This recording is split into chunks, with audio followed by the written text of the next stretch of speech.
What if the beast within you could no longer be controlled? Imagine waking up covered in blood with no memory of what you've done. This is the terrifying reality of the werewolf, where human meets monster. But what if I told you the werewolf is more than just a myth? For centuries, the legend of the werewolf has haunted humanity. Tales of men cursed to transform under the full moon, losing all sense of self. But what if these stories are more than just fiction? What if they reveal something deeper about our own psychology? Let's dive into the werewolf's mind and uncover the beast within. The werewolf legend has evolved drastically over time, from ancient Greece, where Lycaon was cursed by Zeus, to medieval Europe, where werewolf trials mirrored the hysteria of witch hunts. These myths have always reflected society's fears. In Norse mythology, the tale of the berserkers, warriors who fought in an uncontrollable animalistic rage, shares striking similarities with werewolf lore. Fast forward to the 19th and 20th centuries, literature and film redefined the werewolf. From The Wolfman, 1941,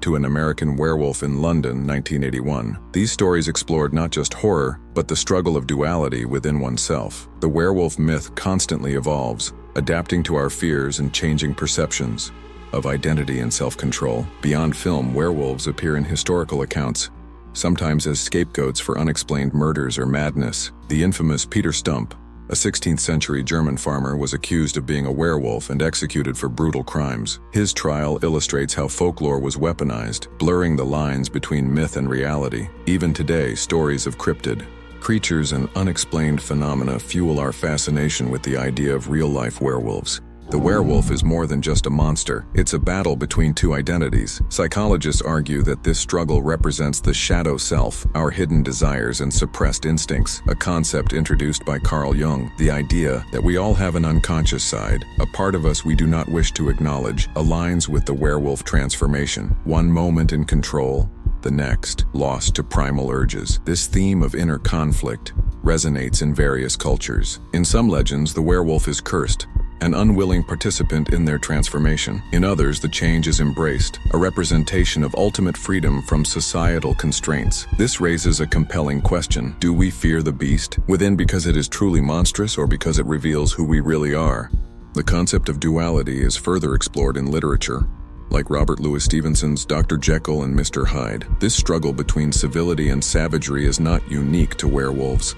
Many mythologies explore this idea of transformation, reflecting real-life struggles with identity crises, repression, and moral conflict. Transformation isn't just physical, it's psychological. The loss of control, the violent outbursts, the isolation, these mirror real-life struggles with anger, addiction, and trauma. The werewolf's battle for control reflects our own fight against impulses we fear may define us. In many stories, transformation is tied to external factors: the full moon, a curse, or an emotional trigger. This unpredictability mirrors real-life conditions like dissociative identity disorder, or PTSD, where sudden changes in behavior or identity can feel out of one's control. The werewolf legend then becomes more than a tale of horror. It's a representation of how we cope with the parts of ourselves we don't understand. Interestingly, some modern interpretations suggest that the werewolf transformation can be empowering. Instead of a curse, it represents liberation from social norms. This reimagining speaks to the evolving nature of werewolves in storytelling, sometimes feared, sometimes embraced. From horror classics like The Wolfman to modern adaptations in Teen Wolf and Underworld,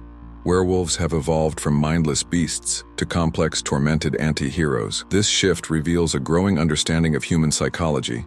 Our monsters are no longer just villains, they are reflections of us. The werewolf has also entered genres beyond horror. Romantic stories like Twilight humanize werewolves, showing them as misunderstood creatures. Meanwhile, series like The Witcher and Hemlock Grove dive into their philosophical and tragic aspects. The werewolf continues to evolve, mirroring our ever-changing understanding of morality and identity. Moreover, gaming and anime have further expanded werewolf lore. Games like The Elder Scrolls and Bloodborne explore werewolf transformations as a means of power, while anime series like Wolf's Reign present them as tragic figures, misunderstood and persecuted. This expanding media presence ensures that werewolves remain a compelling subject in storytelling. The werewolf represents something deeper: repressed desires, hidden identities, and the fear of losing control. Some see it as a metaphor for transformation, puberty, or even societal rejection. In many interpretations, the werewolf's transformation mirrors the struggle of self-acceptance in a world that fears difference. In psychological discussions, it represents the id, the most primal part of human nature that civilization forces us to suppress. In the end,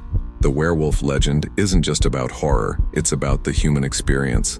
The constant battle between who we are and who we are afraid to become. Beyond psychology, werewolves symbolize resistance, breaking free from control, whether from oppressive societies, expectations, or internalized fears. Some narratives even portray them as tragic heroes, burdened by powers they never asked for. This complexity keeps the werewolf relevant across cultures and generations.